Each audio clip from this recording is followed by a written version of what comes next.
Hello again. Now we're going to talk about what to wear. So there are some basic camping do's and don'ts. First rule of thumb is cotton kills. So anything like jeans or my troop shirt made of cotton, try to stay away from wearing those while you're camping. Why do you do that? Because if you get wet, if you get dirty, they are harder to get dry, which will make people really uncomfortable really quickly. And they're harder to get clean. Even just a brush off is difficult on jeans. If you've ever knelt in mud and everything else, it tends to just adhere right there. So, not that I'm going to recommend you, oh my gosh, I have to go out and get a whole new set of outfits or whatever for our girls. That's crazy. It's expensive. We'll never go camping that way. No. We're going to try and be as realistic as possible. So start with things that your girls probably already have, and you as well. So this is actually going into the gear that I had in the backpack. As you go forward with your girls, start thinking about, hey, which of these will make good birthday presents, Christmas presents? What can we ask Grandma for, if that's something your family does? And start outfitting your girls appropriately for how much they camp. If they're not camping very much, you're not going to worry about it as much. You're going to borrow, you're going to use what you have. But I wanted to talk about socks first. Your best bet for socks are a synthetic kind of sock. A synthetic, a wool, something that's wicking.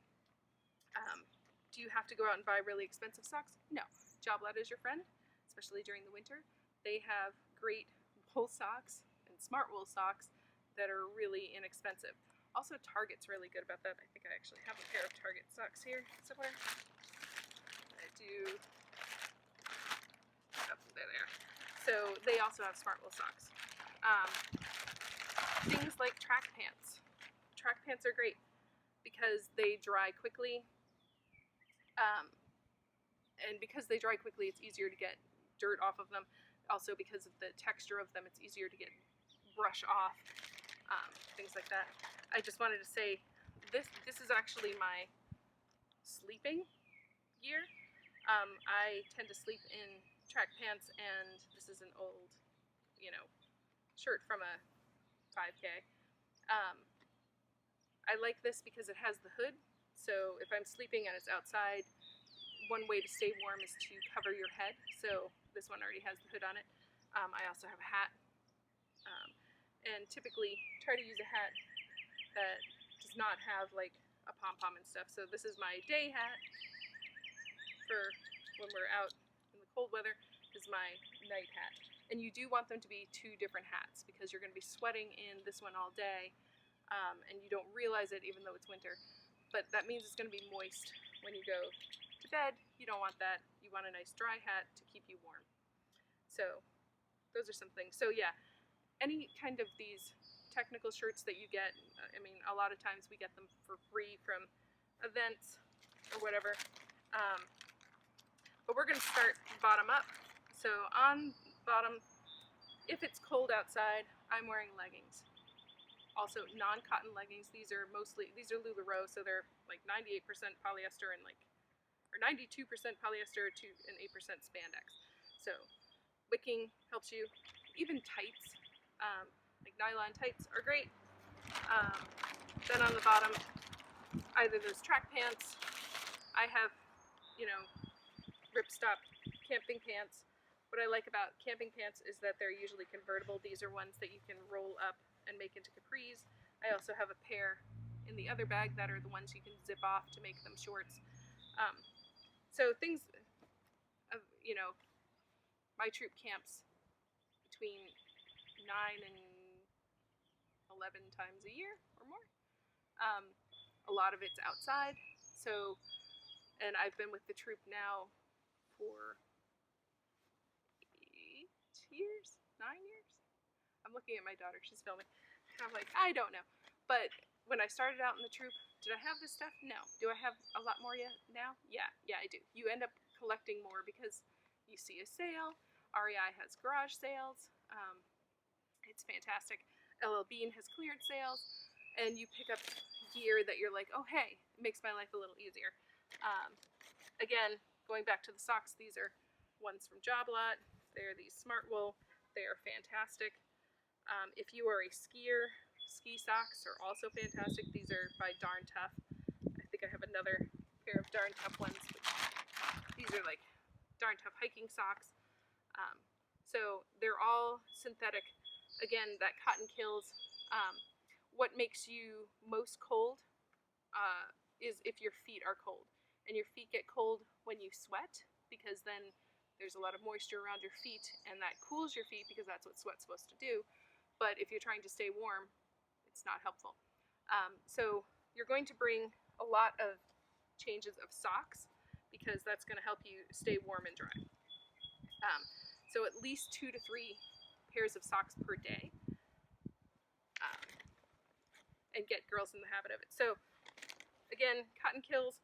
So our troop, because we are trying to encourage people to wear technical shirts, we used our cookie money to make sure everyone had a long sleeve and a short sleeved troop shirt. You don't have to, oh, and I love these. And if you're looking for, you can tell we have a lot of troop gear. If you're looking for a company or whatever to print up troop shirts for you, let me know. I can tell you like who we use, and we actually did a design contest in the troop, I don't know, 6 years ago, and ended up with this design. And the design was a little bit different than this, and then the printing company helped us revamp it to this one that we absolutely love. So I didn't talk about the layers, I just showed you short sleeve, long sleeve. So spring, fall camping, and even sometimes in the summer, having a short sleeve shirt first, a long sleeve shirt over it, and then going out from that, a fleece jacket, because fleece is a wicking material as well. And then you can take off as need be, take off your jacket, take off the long sleeve to get to the right temperature and regulate your temperature. So yeah, in this bag I have another fleece jacket. I have a lot of fleece jackets because of camping. So I think typically there would be one in here too, but I'm wearing it. So, and that's perfectly valid. Some things you want to avoid as much as possible, even if you don't have, like, well, I don't have that. I don't have camping pants. I don't. Try to get your girls away from wearing jeans, and try to get your girls away from wearing cotton sweatshirts. A, they're bulky, they take up a lot of room in your packing, and B, because of the weight of them, they think they're warmer than they are, and they don't have as much flexibility with regard to regulating their temperature, because once they take off that sweatshirt, they typically only have one layer under there, and it's typically a t-shirt, a short sleeve t-shirt. So they're like, oh, they have no in-between temperature regulation ability. So I try to discourage that kind of outfit. Our other big catchphrase for our troop is, camping is not a fashion show. And it starts from the top down. So if I'm going to camp and I am, I'm going to wear my best shoes and a really nice top and everything else, the girls are like, yeah, I want to do that too. But if I'm going there and I'm wearing, I've got all this stuff and it's all mismatched, I'm like, hey, who cares? Or if it's cold outside and they're like, oh, it's cold outside, I'm not going to wear a hat. If I'm wearing the hat and say, you should be wearing a hat, they're more likely to listen to me than if I'm not wearing a hat and I'm like, oh, I don't want to wear a hat. No, I personally do not love to wear hats because I have curly hair, and once I wear a hat, you have to keep it on. You cannot take it off again. There's no getting your hair back for the rest of the day, which on a camping trip means the whole weekend, because I can't wash my hair.